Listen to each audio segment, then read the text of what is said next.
Real News Raw. You already know what time it is, man. I've been telling y'all before.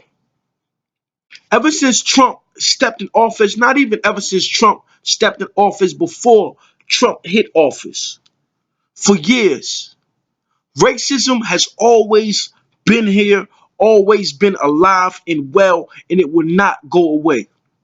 They try to trade racism for the gay agenda that they pushing, that they're trying to push on our people, on our communities, and everything else involved in manipulating the minds of black people. The white community has got so comfortable with destroying, undermining, and putting all type of stereotypes that been against us for years in our face and throwing in our face like a drink, man. In West Bloomfield, Michigan, an African American woman says she was discriminated against at J. Alexander's restaurant in West Bloomfield, where she was asked to give up her seat to a white man and refused service. She is calling for the termination of all employees involved. Leah Gant, her attorney, Morris Davis, and Jared Jackson, another patron at the restaurant last Thursday, who says he was called the N-word, a nigger. We ain't gonna say N-word. He was called a nigger. He was called a nigger. You understand what I'm saying? We will refuse to backslide into a nation where black people are told to give up their seat to the white people, where black people are denied services at restaurants, said Davis. Thursday's incident began when a white bartender asked Leah and her friend to give up their seats at a bar to a white man, according to Gant. When Gant refused, the bartender took her drink and poured it down the sink. He took her drink.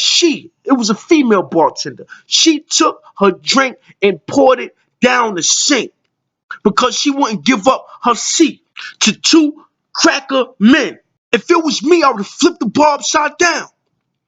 Somebody that got hit over the head with a stool, it would have went crazy. If Leah would have did that, Leah would have been beat down probably by the police. If it was a man, probably shot. Then probably the police would have got acquitted.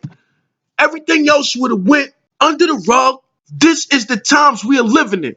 We are living in a time where they don't give a fuck about black people anymore. The Muslim movement is over. Remember after 9/11 when everything started going Muslim?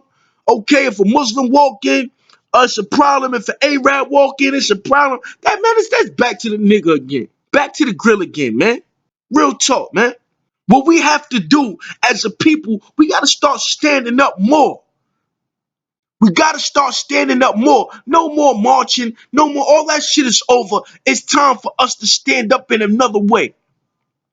We need to get our brains together, figure something out, and figure out what we're going to do. Leah said, when I immediately got up and went to management, and she said I shouldn't be upset because the drink wasn't thrown on me. So she shouldn't be upset because the drink that she paid for was thrown in the sink.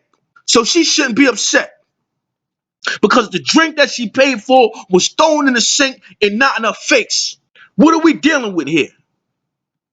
Gant said she paid for her bill. I wouldn't pay shit. Leah better than me.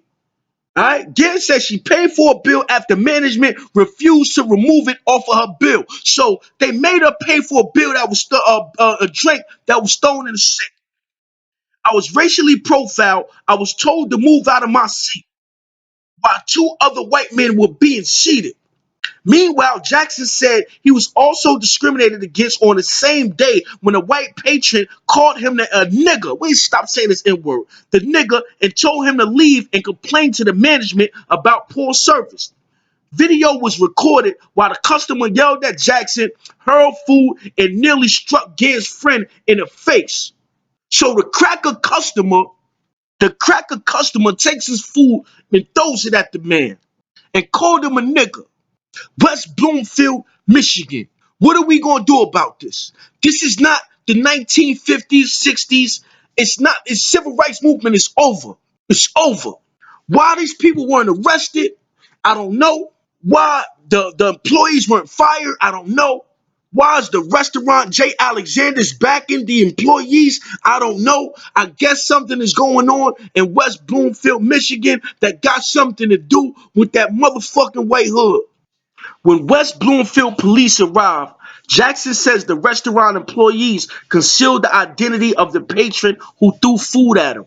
The employees concealed the identity of the patron who threw food at him. That's almost like inciting a riot. If a black person did that, they'd have been pointing fingers, probably try to lock the doors, waiting for the police to come. If it would the shoe was on the other foot, it would have been totally different. We will fight to ensure that Jay Alexander is held accountable for denying our clients' rights to a public accommodation in violation of a fundamental civil rights, said Davis in a release. Jackson said that he and Gant did not know each other and both the incidents happened on the same evening. That shit ain't coincidental.